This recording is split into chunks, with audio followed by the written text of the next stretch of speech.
Technique দিতাম। আর ও Jahangirnagar mention দিয়ে দিত, আমি ভাবতাম ও ভার্সিটিতে পড়ে। পরে হচ্ছে আমি টেক্সট আমি করি নাই প্রথমে। ও সাডেনলি একদিন টেক্সট করলো যে হচ্ছে ওর বাসায় কারেন্ট নাই, নেট লাগবে। এটা হচ্ছে 27 রমজান আই থিঙ্ক। পরে হচ্ছে ঠিক আছে কারেন্ট নাই, নেট লাগবে, আমার টেক্সট করলো। আমি বললাম ঠিক আছে, আমি দিয়ে দিলাম। পরে হচ্ছে ওর নাম্বার দিলাম, আমি ওকে হচ্ছে রিসার্চ করে দিলাম হচ্ছে নেট। পরে হচ্ছে নেট দেওয়ার পর আমি আর টেক্সট মেক্সট করিনি। পরে ও একদিন পরে আমাকে টেক্সট করছে কেমন আছেন এই সেই, সরি আপনাকে হচ্ছে টাকা ব্যাক দিতে পারলাম না। পরে হচ্ছে ওকে ব্যাপার না, অল্প কিছু তো। পরে ঈদের দিন, আই থিঙ্ক ঈদের দিন বলতেছে হচ্ছে আপনি আমার নতুন ফ্রেন্ড, আপনি আমাকে সালামি দিলেন না। পরে হ্যাঁ, আমি বিকাশে কিছু টাকা দিছিলাম সালামি। কিন্তু ওর সাথে কিন্তু আমার প্রায় কথা বলতাম ঠিক আছে 3-4 মানে রেগুলার ঘন্টার পর ঘন্টা কথা হইতো। 3-4 মাস ওর সাথে আমি কথা বলছি কিন্তু দেখা করিনি। হঠাৎ করে আমি একদিন বলি যে দেখা করতে, পরে সাভারে যাই, দেখা করি। ওর বড় বোনকে সাথে নিয়ে আসছিল, ওখান থেকেই ভালো লাগা, ওখান থেকেই রিলেশন আমাদের। পরে এইভাবে করতে করতে দেখতাম অনেক কিউট একটা মেয়ে। তখন তো অনেক চিকন মেকন ছিল, আনম্যারিড ছিল, তারপর চিকন ছিল, ভালো লাগতো। তখন আসলে ভালো লাগতো, চুল টুল বড় ছিল। পরে বিয়ে মানে কি করব, রিলেশনে গেলাম। মানে ওর সাথে আমার রিলেশন বলতে, রিলেশন যাওয়ার পর আমাদের রেগুলার কথা হইতো না, ওর ফোন ছিল না, তো রেগুলার কথা হইতো না। পরে হচ্ছে পরে আমরা হচ্ছে ওর ফোনের যখন পাই তখন কথা টথা বলতো ওর বোনের ফোন দিয়ে। পরে হচ্ছে আর কি বলবো, পরে পরে আমরা মাঝে মাঝে দেখা টাকা করি। ও আমার সাথে যখন টাকা লাগতো, যখন কোনো কিছু প্রয়োজন হতো, তখন আমার সাথে রেগুলার কথা বলতো, আমার এটা লাগবে সেটা লাগবে। ও এমনও করছে আবার অ্যাড্রেস দিয়ে ও হচ্ছে অর্ডার দিয়ে দিছে অনলাইনে। ওর সাথে আমার দেখা হতো যতবার, জাস্ট শপিং এর জন্য দেখা হতো আর ঘোরার জন্য, আর কোনো কাজ ছিল না। আমার সাথে দেখা মানেই শপিং করা, এমন টাইপের ছিল ও, বুঝছেন। পরে হচ্ছে শপিং করতে ই করতো, মানে ওর একটাই ভালো লাগতো, ও শপিং করে দিল সব ঠিক। ওর সাথে যত ঝগড়া হোক তো যাই হোক, মানে শপিং মানে ওর মানে ভালো, সব ঠিক। এই আপনারা কি হচ্ছে ই করতেছেন, শেয়ার দিতেছেন? শেয়ার দেন না কেন, সবাই শেয়ার দেন। পরে হচ্ছে শপিং করা এই সেই এমন করতে করতে অনেক দিনই হয়ে যায়। পরে ফোন কিনে, মানে ও ফোন কেনার পর হচ্ছে আমার মানে আমি কিছু কন্ট্রিবিউট করি, কিছু বলতে 50-50 কন্ট্রিবিউট করি। ও 3টা ফোন নিয়েছে, 3টা ফোনের মধ্যে আমি ইনভেস্ট করছি লাস্টে। কি বলবো, আর রেগুলার তো টাকা, রেগুলার শপিং, রেগুলার টাকা, রেগুলার শপিং, এমন চলতে থাকে আমাদের রিলেশন, মানেই শপিং ছিল, বুঝছেন। দেন হচ্ছে এইভাবে করে আমি তো জানতাম ওর কোনো ফ্রেন্ড নাই, কেউ নাই। পরে হচ্ছে আমরা হচ্ছে ও বলতো আমার কেউ নাই, ফ্রেন্ড নাই, আমার একটা ফ্রেন্ড হয়েছে। তখন আমি শুনি মিমের কথা, যে হ্যাঁ মিম নামে ওর একটা ফ্রেন্ড হয়েছে। তো মিমকে তো শুনলাম যে হচ্ছে ওর এমন সোশ্যাল মিডিয়া অ্যাক্টিভ, আর ওরও খুব ইচ্ছা ছিল সোশ্যাল মিডিয়ায় কাজ করার। আর আপনারা বলতে পারেন যে আমি কখনো ফোন টোন চেক করছি না, ওর ফোন, ও আমার সাথে মেসেঞ্জারে কথা বলতো না, ও আমার সাথে স্ন্যাপচ্যাটে কথা বলতো। ও বলতাম মেসেঞ্জার ইউজ করো না এই সেই। তো পরে কি করবো, ও আমার সাথে স্ন্যাপচ্যাটে কথা বলতো, ঠিক আছে স্ন্যাপচ্যাটই ওকে কথা বলতো এইভাবেই। তো আমার সাথে কখনো আমার কাছে আসলে মেসেঞ্জার টেসেঞ্জার ডিলিট করে তারপরে আসতো, আমি যাতে ফোন হাত দেখলেও মানে মেসেঞ্জার সেটিং মেটিং কিছু না পেতাম। পরে হচ্ছে ওরা হচ্ছে কি করলো, মানে মিমের কথা বললো। মিম মিম নাজিম পরে বললো হ্যাঁ নাজিম ভাইয়া হয় ওর, পরে আর হচ্ছে মিম ওর ফ্রেন্ড। তো আসলে ওরা ওর ফ্রেন্ডও না, ওর ভাইয়াও না, নাজিম ওর ভাইয়াও না, ফ্রেন্ডও না, মিম ফ্রেন্ডও না। কি হয়েছিল, নাজিমের সাথে ও ফেসবুকে চ্যাটিং ম্যাটিং করতো, ওটা মিমের কাছে ধরা খেয়ে যায়। পরে মিমের পায়ে হাত পায়ে ধরে হচ্ছে মিমের সাথে ফ্রেন্ডশিপ করে, যে হচ্ছে সরি ভুল হয়ে গেছে, ছোট বোন হিসেবে মাফ করে দাও এই সেই। এইভাবে ওর মিমের সাথে ফ্রেন্ডশিপ হয়। পরে আমাকে একদিন আসলো যে বললো আমি হচ্ছে ভিডিও করবো, একটা মিউজিক ভিডিও, আমার খুব ইচ্ছা লাইফে যে আমি একটাই মাত্র মিউজিক ভিডিও করবো। তাহলে হচ্ছে মিউজিক ভিডিও মানে করবো, আমার মানে অনেক রিকোয়েস্ট, আমি বললাম ঠিক আছে একটাই তো, একটাই করো। মিউজিক ভিডিও করছে একটা, আস্তে পরে দেখি ও হচ্ছে মিম নাজিমদের সাথে ভিডিও শুরু করছে, আমি প্রথমে জানতাম না। সাডেনলি একদিন আমার ফেসবুকের সামনে আসে যে ওদের সাথে ভিডিও। পরে আমি স্ক্রিনশট বলি কি এগুলো কি, ওরা কারা? পরে বললো যে হচ্ছে এটা ভাই হয় আর হচ্ছে এটা মিম। তো আমি ওদের সাথে থেকে একটু ভিডিও করবো, আমার প্রেসটা দাঁড়ায় গেলে পরে আমি হচ্ছে একা একা ভিডিও করবো তোমাকে নিয়ে, এইভাবে হচ্ছে বললো। ঠিক আছে, আমি ট্রাস্ট করতাম, আমি যেহেতু সময় পেতাম না। তো হচ্ছে ওরা হচ্ছে ওইভাবে কাজ টাজ করতো। কিন্তু এখানে ওর ফ্যামিলি সহ আমার সাথে মিথ্যা বলছে।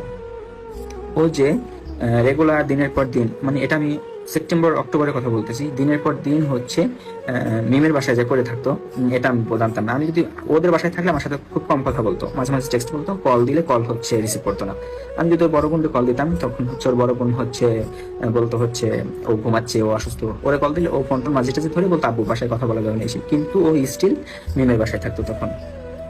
এমন করে দেখেন, একটা মেয়ে যখন একটা বাসায় থাকা শুরু করে, ওখানে যেখানে নাজিম মানে ওকে পছন্দ করতো, ওদের রিলেশন ছিল, তো ওখানে কি হইতে পারে?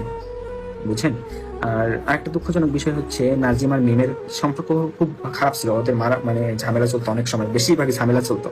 পরে হচ্ছে ঝামেলা থাকতো, তো হচ্ছে ইনডাইরেক্টলি তানিশা হয়তো ফকিরের মাধ্যমে মানে মিমরে সাজেস্ট করে যে হচ্ছে ফকিরের কাছে যাও, গেলে হচ্ছে তোমাদের এই ঝামেলা আর থাকবে না, তোমাকে বকবে না বা মারবে না, এমন কিছু তানিশা শিখাই দেয়।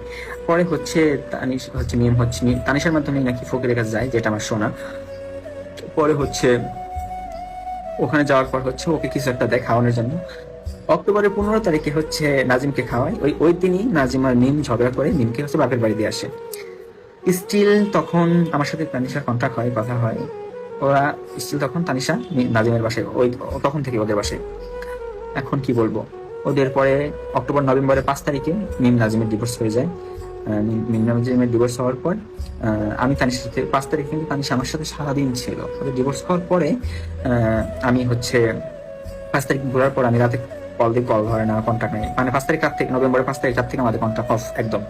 পরে হচ্ছে কন্ট্যাক্ট অফ হওয়ার পর কি হলো, আমি খুঁজে পাচ্ছি না, ওর বন্ডে কল দেই, মানে ও বলে হচ্ছে বাসায় ঝামেলা চলতেছে। ঠিক আছে, ঝামেলা চলতেছে বলো। তারপরে হচ্ছে ওর আম্মুর সাথে কথা বলি, ওর বলতেছে হচ্ছে ওর আব্বু কোথায় পাঠিয়ে দিছে, মানে এক একজন এক এক ধরনের কথা বলতো আমাকে। পরে হচ্ছে কেউ হচ্ছে সঠিক ইনফরমেশন দিচ্ছিল না, এমন করে করে করে করে ও 13-14 নভেম্বরে ওর আম্মু আমাকে ফোন দিয়ে বলে যে হচ্ছে তোমার সাথে কিছু ইম্পর্টেন্ট কথা আছে, তুমি দেখা করো।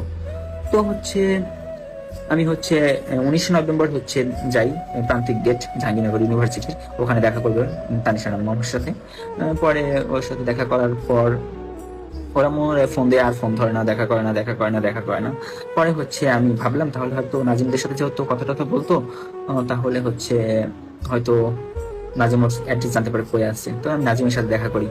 ওর দিন হচ্ছে 19 নভেম্বর, ওর সাথে দেখা করি, ওর কাছে আমি সবকিছু খুলে বলি, ওর সাথে আমার রিলেশনের বিষয়ে, ওর সাথে আমার সবকিছু খুলে বলি। পরে হচ্ছে নাজিমের চোখ টুকু লাল হয়ে যায়, বলে হচ্ছে মানে ও তো বিশ্বাসই করে না যে আমার সাথে রিলেশন ছিল, ও তো কখনো শেয়ার করে নাই যে হচ্ছে প্লাবনের সাথে, মানে ও স্টিল মানে নাজিমদের সামনে স্টিল নিজের হচ্ছে সিঙ্গেল দাবি করতো। এই জন্য আবার নাজিমের এক ফ্রেন্ডের সাথেও রিলেশন করছে, যাতে হচ্ছে মিম সন্দেহ না করে, সেই জন্য নাজিমের ফ্রেন্ডের সাথেও রিলেশন করছে। তারপরে হচ্ছে রিলেশন করতে হবে। পরে হচ্ছে আমি নাজিমের সাথে কথা কথা বলে যখন আমি গাড়িতে উঠবো, ওই মুহূর্তে তানিশার আম্মু আমার ফোন দিছে, বলতেছে তুমি আমার মেয়ের জামাইকে কি বলছো, তুমি আমার মেয়ের জামাইকে কি বলছো, ওদের সংসারে ঝামেলা লাগাইতেছো কেন? আমি বললাম আপনার মেয়ের জামাই মানে আপনার মেয়েকে বিয়ে দিয়েছেন কই আবার? বলতে কেন তুমি বুঝো না আমি কার সাথে বিয়ে দিয়েছি? তার মানে হচ্ছে দেখছেন, মানে ডিভোর্সের আগেই ওদের বিয়ে হয়ে গেছে, মানে হচ্ছে 19 তারিখেই 13-14 তারিখে ওদের বিয়ে হয়ে গেছে। কিন্তু কে বললেন তানিশা ভার্জিন, ভাই প্রেগনেন্ট হয়ে গেছে, ভার্জিন কেমনে থাকে?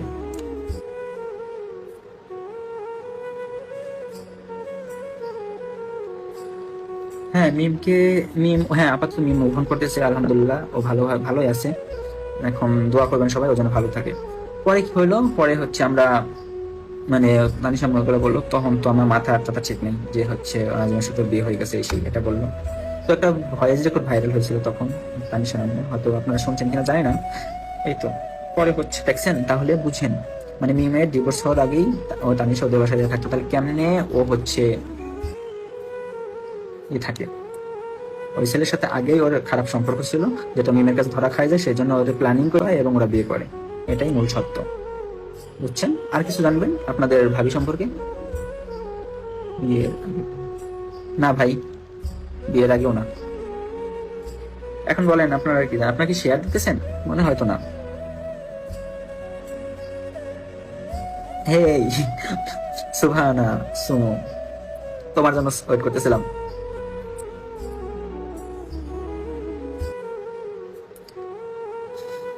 ওর ফ্যামিলি কেমন? ওর বাপ মায়ের মধ্যে ভালো সম্পর্ক নাই, ওর মা থাকে নানুর বাসায়, ওর বাপ ঘোরা। সময় পাচ্ছি না চুল কাটার জন্য, সেই জন্যই হচ্ছে উফ, অফিস ভার্সিটি সব মিলে অনেক ঝামেলায় আছি, তো আপু সময় পাচ্ছি না, চুল বড় হয়ে গেছে। কেউ টাকা পাঠান, চুল কাটাই ফেলবো। সরি সরি, মজা করলাম। কি বলছে কে? আহ, মিম, না না না, ও হচ্ছে পড়াশোনা করে না, ওর পড়াশোনা বন্ধ করে দিছিল নাজিমের সাথে বিয়ের পরে, ওকে আর কোথাও যাইতে দেয় নাই, পড়াশোনা করতে দেয় নাই। ওকে খুব বিশ্রী ভাবে ট্রিট করছে, বুঝছেন, বিশ্রী ভাবে ঠকাইছে।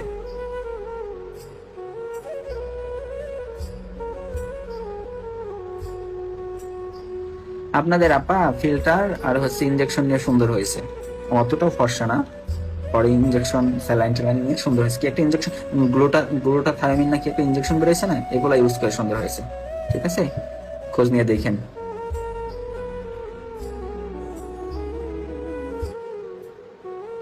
হ্যাঁ ফেরেস্তা, শুনেন, যে যে কোয়ালিটির চুলে সমস্যা করতেছে, যে যে কোয়ালিটি সে তেমন কোয়ালিটি ডিজার্ভ করে। সো নাজিম ভাইয়া ভাবি, নাজিম ভাইয়াও যেমন, নাজিম ভাইয়া ওয়াইফ, নিউ ভাবিও তেমন। আমি ভাবি বলবো, আই থিঙ্ক ভাবি বলা উচিত।